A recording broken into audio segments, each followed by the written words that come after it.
सभी का स्वागत है। आपने मेरे बाबा के वीता गीता ऐप के बारे में सुना ही होगा। आज हम उसी के बारे में चर्चा करने जा रहे हैं। श्रीमद् भगवद गीता के 18 अध्यायों की तरह मैं 18 प्रश्न पूछने जा रही हूँ। आपने वीता गीता ऐप क्यों बनाई? ओम श्री परमात्मने नमः। जय श्री कृष्ण। वीता गीता ऐप बनाने के पीछे मेरा स्वार्थ भी है, परमार्थ भी है। गीता के 18वें अध्याय मोक्ष संन्यास योग में भगवान ने स्वयं कहा है 68वें श्लोक में कि जो भी मेरे इस वचन का मेरे भक्तों में प्रचार प्रसार करेगा वो मुझे अति प्रिय होगा। तो इसमें ये मेरा स्वार्थ है। और परमार्थ ये है कि एक सरल और आधुनिक माध्यम से गीता के इस ज्ञान को जन जन तक पहुंचाने की इच्छा हुई, भगवान की प्रेरणा हुई, तो हमने ये बनाया ऐप। क्या ये ऐप आपने स्वयं बनाई? मुझे गीता का अध्ययन करने से गीता के विषय में जानकारी है। मुझे ये भी पता था कि ऐप की रूपरेखा क्या होनी चाहिए, ऐप कैसी दिखनी चाहिए, लेकिन जो तकनीक होती है ऐप बनाने की उसका ज्ञान मुझे नहीं है। तो मैंने एक योग्य व्यक्ति का जो इस कार्य में दक्ष हैं उनका सहयोग लिया और उनके साथ मिलकर हमने ये ऐप बनाई। इस ऐप को बनाने में कितना समय लगा? यदि आप केवल ऐप को देखें तो ऐप को बनाने में तो 4 महीने लगे, लेकिन ऐप के भीतर जो है, जो कुछ उसमें लिखा हुआ है, जो ऑडियो वीडियो आपको दिखाई देता है, सुनाई देता है, उसको तैयार करने में लगभग 6 वर्ष का समय लगा। जब लॉकडाउन हुआ था उस समय से इसका कार्य हम करने लगे थे। अलग अलग हमने प्रयोग किए, नए नए प्रारूप बनाए और वहाँ से लेके अब तक का ये पूरा हमारा क्रम रहा, उससे ये बनकर तैयार हुआ। इसमें और दूसरे गीता लर्निंग पोर्टल में क्या अंतर है? बिल्कुल सही बात है कि बहुत सारे गीता लर्निंग पोर्टल्स या ब्लॉग्स और भिन्न भिन्न प्रकार के रील्स भी आपको मिल जाएंगे। यूट्यूब पे भी आपको बहुत सारे वीडियो मिल जाएंगे, कई वेबसाइट्स मिल जाएंगी। तो हमारे में और उनमें अंतर क्या है? सबसे पहले तो मैं आपको बता दूं, हम उनके प्रतिद्वंदी नहीं हैं। वो भी वही कार्य कर रहे हैं जो हम कर रहे हैं। तो यूँ देखें तो जो उन्होंने किया, जो हमने किया, उसमें कोई भी कंपटीशन नहीं है। हम गुरु भाई हैं, तो हम दोनों एक दूसरे के सहयोगी हैं। लेकिन हमारे में और उनमें अंतर केवल ये है कि हमने प्रत्येक श्लोक को बांट कर, छांट कर उसकी एक यूनिट बना दी। तो आपको केवल एक श्लोक पढ़ना है, आप खोजकर वो श्लोक पढ़ सकते हैं, वो भी उसके चैप्टर काउंट से, उसके श्लोक काउंट से, उसकी थीम से आप उसको फिल्टर कर सकते हैं, वक्ता से यानी स्पीकर से फिल्टर कर सकते हैं, उसका कौन सी उसकी रैंकिंग है उससे आप फिल्टर कर सकते हैं। ये हमने जो कार्य किया है ये अपने आप में भिन्न है, यूनिक है, विशिष्ट है। इस ऐप को बनाने में कितना धन व्यय हुआ?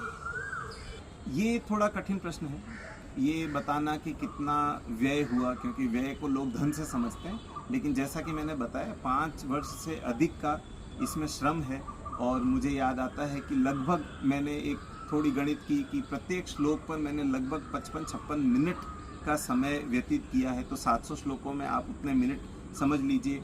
तो उतना समय मैंने जब जैसे जैसे जुटाया, कभी अर्ली मॉर्निंग, कभी लेट नाइट, कभी वीकेंड्स, तो कुछ परिवार का समय भी मैंने निकाल कर इस ऐप के डेवलपमेंट में लगाया। तो इसे थोड़ा इसे एक मूल्य देना, इस पर एक प्राइस टैग लगाना थोड़ा कठिन है कि इसमें कितना व्यय हुआ। आपने श्लोकों की श्रेणी कैसे बनाई? देखिए, वैसे तो 700 श्लोक हैं गीता में। अलग अलग लोगों ने अलग अलग श्लोक बोले हैं। कुछ धृतराष्ट्र ने भी बोले, अर्जुन ने बोले ही हैं, कुछ संजय ने भी बोले, कुछ श्लोक दुर्योधन ने भी बोले, बाकी बहुत सारा कृष्ण भगवान ने बोला। तो ऐसा नहीं है कि किसी श्लोक का महत्व कम या अधिक है, उसको पूरी एंटायरिटी में ही पढ़ा जाता है और समझा जाता है। हमने श्लोकों को इस प्रकार से श्रेणियाँ दी हैं कि कुछ श्लोक केवल संवाद मात्र हैं। जैसे दुर्योधन ने जो श्लोक बोले जहाँ पर वो अपनी आर्मी को डिस्क्राइब कर रहे हैं, अपनी आर्मी को मोटिवेट कर रहे हैं, वहाँ पे उन श्लोकों को हमने 1 और 2 रेटिंग दिया है। जहाँ पे संजय किसी कन्वर्जेशन को फिर से नरेट करते हैं कि भगवान ने विश्वरूप दर्शन दिया, उसके बाद में संजय फिर से उसके ऊपर अपनी 1-2 कमेंट कर रहे हैं, तो वहाँ पे उसको हमने 2 रेट किया। किसी जगह पे केवल कनेक्टिंग श्लोक हैं जो जिनका अपने आप में कोई बहुत महत्व नहीं है, उसको 1 रेट भी किया है।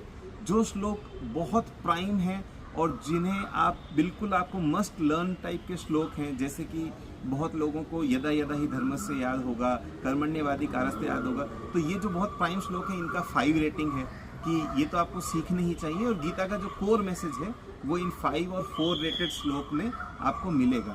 तो श्लोक का मैसेज कितना स्ट्रॉन्ग और इम्पॉर्टेंट है उसको ध्यान में रखते हुए हमने उनकी 5-1 रेटिंग बनाई है, जिससे कि पाठक को अगर उसको कहीं पे उसका प्रयोग करना है तो उसके लिए उसको छंटनी करने में सरलता हो जाए।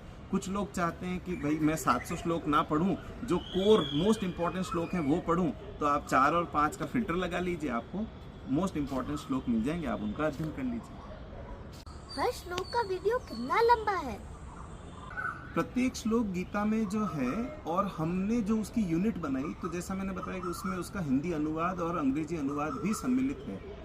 तो प्रत्येक श्लोक ऐसा नहीं है कि कंसिस्टेंट एक ही लेंथ का है। कुछ श्लोक आप देखेंगे कि 20 सेकंड में समाप्त हो जाते हैं विद द ट्रांसलेशन। कुछ श्लोक हैं जो 58 सेकंड 59 सेकंड तक भी जाते हैं। जब हमने इसे आरंभ किया था बनाना, तब हम इसको रील के रूप में सोशल मीडिया पर पोस्ट कर रहे थे। तो हमारा थॉट था कि हम 60 सेकंड के बियॉन्ड किसी भी श्लोक को नहीं लेकर जाएंगे। तो 60 के ऊपर तो आपको कोई श्लोक का वीडियो नहीं मिलेगा, कुछ उससे कम वाले भी मिलेंगे जो बहुत ही छोटे श्लोक हैं और जिनका अर्थ अनुवाद भी बहुत छोटा है।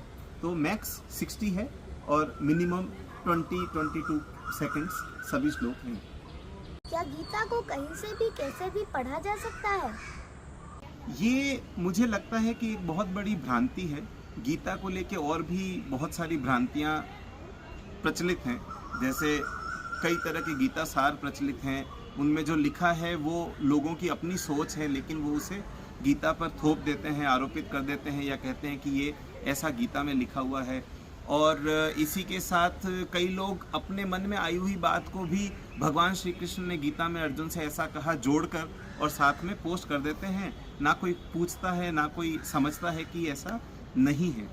उसी की तरह ये भी एक भ्रांति है कि बहुत सारे लोग कहते हैं कि आपको जीवन में जब भी कोई भी समस्या आए, गीता को रैंडमली उठा के कहीं से भी पढ़ लो।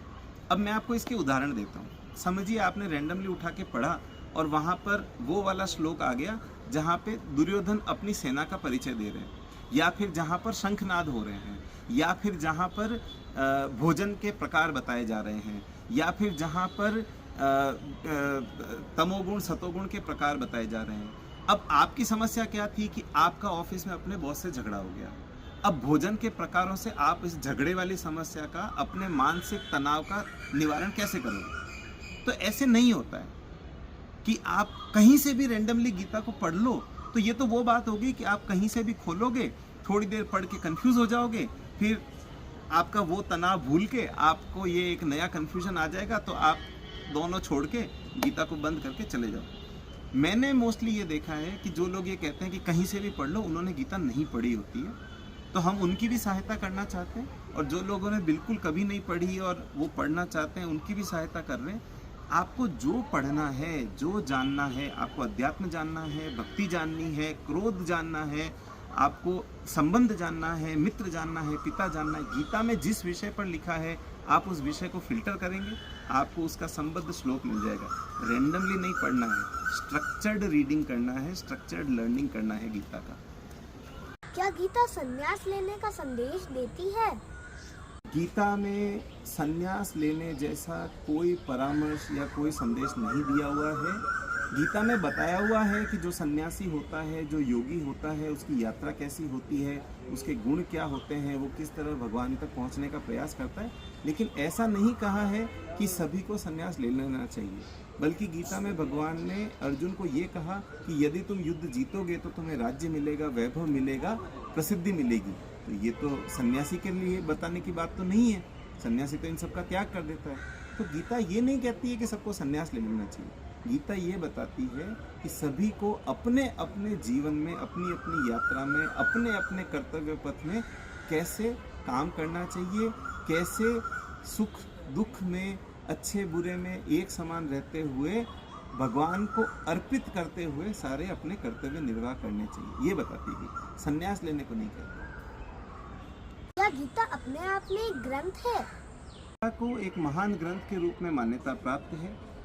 गीता वैसे टेक्निकली स्पीकिंग अपने आप में एक भिन्न ग्रंथ नहीं है, एक भिन्न पुस्तक नहीं है। अब हम इसे पुस्तक के रूप में देखते हैं, लेकिन ये महाभारत महाकाव्य का ही भाग है। तो उसका जो भीष्म पर्व है, जिसमें जो युद्ध लड़ा जा रहा है, उस युद्ध के आरंभ वाले दिन जो भगवान श्री कृष्ण और अर्जुन के बीच में संवाद हुआ, केवल वो संवाद वाला जो भाग है वो श्रीमद् भगवद गीता है। जब गीता युद्ध के बीच का संवाद है तो उसे लिखा किसने? ये एक बहुत ही अच्छा प्रश्न है और बहुत सारे लोग हैं जो बहुत गीता में विश्वास नहीं रखते हैं, श्रद्धा नहीं है, उनकी आस्था नहीं है। वो ये पूछते हैं कि अच्छा, ये अगर श्री कृष्ण और अर्जुन के बीच में संवाद था और युद्ध के बीच में था, तो फिर लिखा किसने? किसको पता चला कि वो आपस में क्या बात कर रहे हैं और कैसे ये लिखा गया?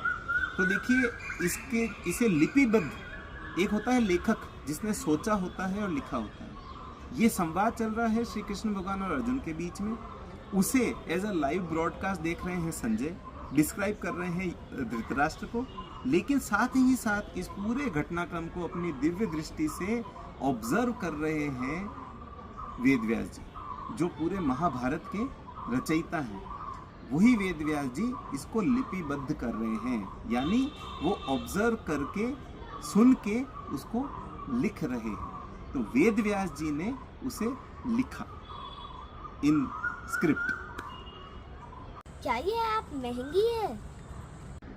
वीटा गीता ऐप जो हमने बनाया है वो बिल्कुल भी महंगा नहीं है। उसका हमने अभी के लिए कोई शुल्क नहीं रखा है, और एक बार अच्छा इसका प्रचार प्रसार हो जाए, उसके बाद यदि हमें इसके और इंफ्रास्ट्रक्चर जोड़ना पड़ा, यदि इसमें और लागत आई, चूँकि लोग इसे अधिक से अधिक देखेंगे, तो एक कैपेसिटी होती है उस ऐप के पीछे जो हमें और बिल्ड करनी होती है, उसके लिए जो व्यय आएगा वो भी एक छोटे से शुल्क के माध्यम से हम ले सकते हैं। लेकिन मेरा अपना विचार ये है कि हम केवल और केवल 51 रुपये का आजीवन शुल्क लोगों से लेंगे, जब भी लेंगे। अभी के लिए ये पूरी तरह से निःशुल्क है। इस ऐप का दैनिक जीवन में क्या उपयोग है? छोटा सा उदाहरण देता हूँ। कोई स्टूडेंट हो, टीचर हो, ऑफिस में काम करने वाला हो, नेता हो, उनका कहीं कोई आयोजन हो, है? कोई इवेंट है, वहाँ पे उनको कुछ बोलना है, कोई भाषण देना है, कोई कविता बोलनी है, साथ ही साथ जो भी आपकी वहाँ पर थीम है, जिस भी विषय पर चर्चा है, चाहे वो टीम मीटिंग हो, चाहे वो स्ट्रेटेजी से संबंधित हो, चाहे भोजन से संबंधित हो, या वुमेंस डे का सेलिब्रेशन हो, अब आपको जो की थीम है, आपकी जो कीवर्ड है, वो डाल के आप सर्च करो, आपको कुछ श्लोक दिखेंगे, उनमें से आप कोई श्लोक छांट लो, उसका अभ्यास कर लो, और वहाँ जाके आप अपने भाषण के पहले या बीच में कहीं बोलो कि गीता के फला अध्याय में ये श्लोक में ये लिखा हुआ है। तो आपका कितना वहाँ पर बाहर आएगा, कितनी अच्छी आपकी प्रभावी शैली में आपकी बात रखी जाएगी और सब लोग आपकी प्रशंसा करेंगे।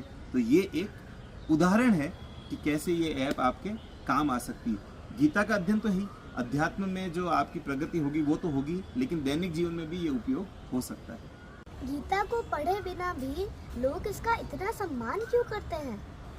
महाभारत में भी हम ये देखते हैं कि और भी कई संवाद हैं, जैसे भीष्म पितामह और युधिष्ठिर का भी संवाद है, जैसे कि यक्ष के साथ युधिष्ठिर का संवाद है। महाभारत में विदुर जी, उनकी अपनी एक कन्वर्जेशन और उनकी विदुर नीति जो है वो भी है। लेकिन गीता का ही इतना महत्व क्यों है, गीता को ही इतना जाना क्यों जाता है, इतने लोग उसका सम्मान करते हैं, जिन्होंने नहीं भी पढ़ा है वो भी गीता का सम्मान करते हैं? कारण इसका यही है कि गीता स्वयं भगवान के वचन है। गीता में जो संदेश दिया है, जो बताया है, जो समझाया है, वो स्वयं भगवान श्री कृष्ण ने समझाया है। इसलिए इसका महत्व सबसे ऊपर है और लोग इसका इतना सम्मान करते हैं। मुझे गीता का अध्ययन कब आरंभ करना चाहिए? गीता का अध्ययन करने के लिए कोई निश्चित न्यूनतम या अधिकतम आयु नहीं है, बल्कि मैं तो ये कहता हूँ कि गर्भकाल में भी बच्चे को गीता पढ़ाई जा सकती है। माता उसका अध्ययन करेगी तो बच्चा भी गीता सीख लेगा। तो ऐसा कुछ नहीं है कि मुझे कब गीता पढ़नी आरंभ करनी चाहिए।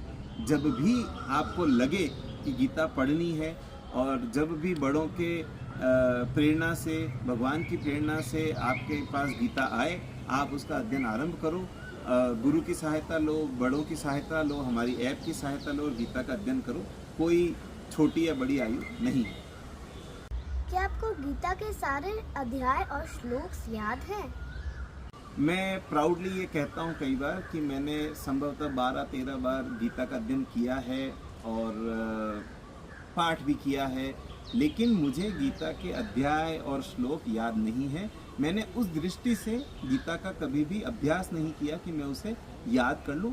कुछ श्लोक मुझे याद हैं, लेकिन मैं ये नहीं कह सकता कि मुझे पूरा याद है।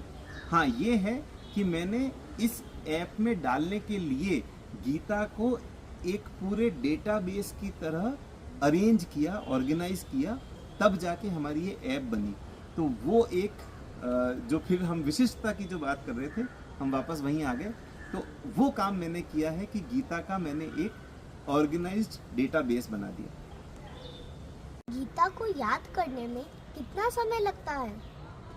ऐसा कोई निश्चित समय अवधि नहीं बताई जा सकती कि जिसमें सभी लोग गीता को पढ़कर अभ्यास करके याद कर पाएं। सबकी अपनी अपनी गति होती है, सबका अपना अपना एक ग्रास्पिंग पावर जिसको कहते हैं वो होता है। सभी की बुद्धि अलग होती है, गुरु अलग होते हैं, सीखने की क्षमता अलग होती है।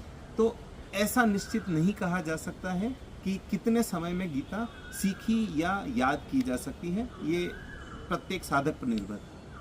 क्या आप अन्य ग्रंथों पर भी ऐसी ऐप बनाएंगे? ये जो ऐप बनी है भगवान की इच्छा से, भगवान की प्रेरणा से, भगवान की अनुकंपा से बनी है। तो अन्य ग्रंथों पर भी यदि अध्ययन करने का, साधना करने का समय मिलेगा और बिल्कुल भगवान की कृपा रही, आशीर्वाद रहा, तो ऐसे और भी ऐप बनाने का प्रयास करेंगे।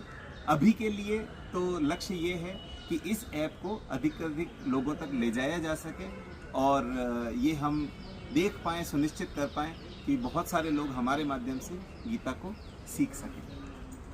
आप सभी से इतना ही विनम्र निवेदन है, प्रार्थना है, अनुरोध है कि आप सभी हमारा वीटा गीता ऐप अवश्य डाउनलोड करें और अपने परिजनों, अपने मित्रों, अपने स्वजनों को भी भेजें और उनसे आग्रह करें कि वो भी अवश्य डाउनलोड करें। जय श्री कृष्ण।